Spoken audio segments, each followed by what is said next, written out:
जय श्री राधे। आप सबको पता है कि मैं रिसेंटली टॉपिक्स पे ज़्यादा बात करती हूँ। तो कल मैं गौशाला में थी तो मेरे पास कोई लोग मिलने के लिए आए, एस्ट्रोलॉजी का कुछ पूछने के लिए आए थे वो लोग।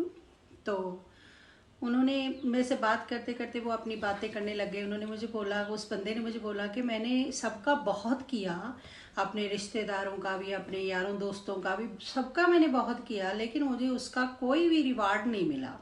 बेचारा बहुत ज़्यादा दुखी हो रहा था। तो जब वो चले गए तो मैं उनकी कही हुई बातों के ऊपर एनालाइज करने लग गई। तो मुझे फिर उस समय बैठे बैठे महाराज भर्तृहरि की कथा याद आई। तो मैं आप लोगों से शेयर करती हूँ कि जैसे उसने बोला कि कोई किसी से खुश नहीं है। तो महाराजा भर्तृहरि बहुत बड़े राजा हुए, विद्वान हुए, बाद में वो उनको वैराग्य हुआ, बहुत बड़े संत बने, भक्त बने ठाकुर जी के, बहुत सारे सूत्र लिखे, ग्रंथ लिखे उन्होंने इस विषय पे। तो महाराजा विक्रमादित्य के बड़े भाई थे महाराजा भर्तृहरि।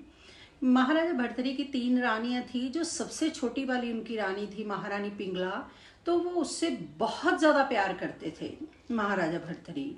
मतलब जब आप उनका लाइफ का पढ़ते हो, स्टोरी पढ़ते हो, तो उसमें आता है कि महाराजा भर्तृहरि सिर्फ उतनी देर ही रानी से दूर रहते थे जब रानी सोती थी या महाराज खुद सोते थे, नहीं तो वो हमेशा रानी के साथ ही रहना पसंद करते थे।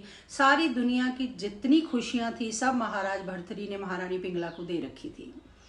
तो लेकिन महारानी पिंगला का जो मतलब प्रेम था वो उनके अश्वपाल के साथ ज़्यादा था, जो उनके घोड़े संभालता था। तो इस बात का महाराजा विक्रमादित्य को पता चल गया। तो जब महाराजा विक्रमादित्य ने ये बात महाराजा भर्तृहरि को बतानी चाहिए, तो वही त्रेय चरित्र जिसको कहते हैं कि वो औरत अपनी महारानी पिंगला की बातों में आ गए। तो उन्होंने महाराज विक्रमादित्य को भी जो अपने राज्य से बाहर निकाल दिया, मतलब उनको देश निकाला दे दिया। तो जब उनके महाराजा भर्तृहरि के जब गुरु को ये बात पता चली, तो उन्होंने सोचा कि एक इतना यशस्वी राजा जो एक औरत के मुंह में पड़ के अपने राज्य के कार्यभार से बेमुख हुआ पड़ा है, वो कोई देखता ही नहीं है, उसका सारा जो समय है वो रानी के ही उसमें व्यतीत हो रहा है। तो उन्होंने महाराजा भर्तृहरि को एक जैसे लेसन देने के लिए वो महाराजा भर्तृहरि के पास गए।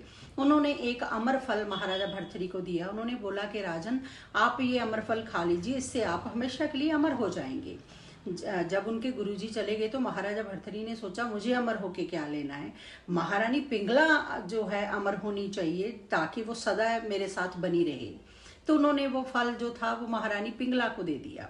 अब महारानी पिंगला ने सोचा कि मुझे अमर होके क्या लेना है, तो मेरा जो प्रेमी अश्वपाल है उसको अगर मैं ये फल दूंगी तो वो मेरे साथ हमेशा बना रहेगा। तो उन्होंने वो फल जाकर अश्वपाल को दे दिया। अब अश्वपाल जो था वो अश्वपाल एक वैश्या के मतलब चक्कर में था, एक वैश्या के साथ उसके प्रेम संबंध थे। तो उसने सोचा कि मुझे अमर होके क्या लेना है, तो मैं उसको जाके ये अपनी मित्र को ये देता हूँ अमर फल, जिससे कि वो अमर हो जाए और मेरा और उसका साथ सदैव बना रहे।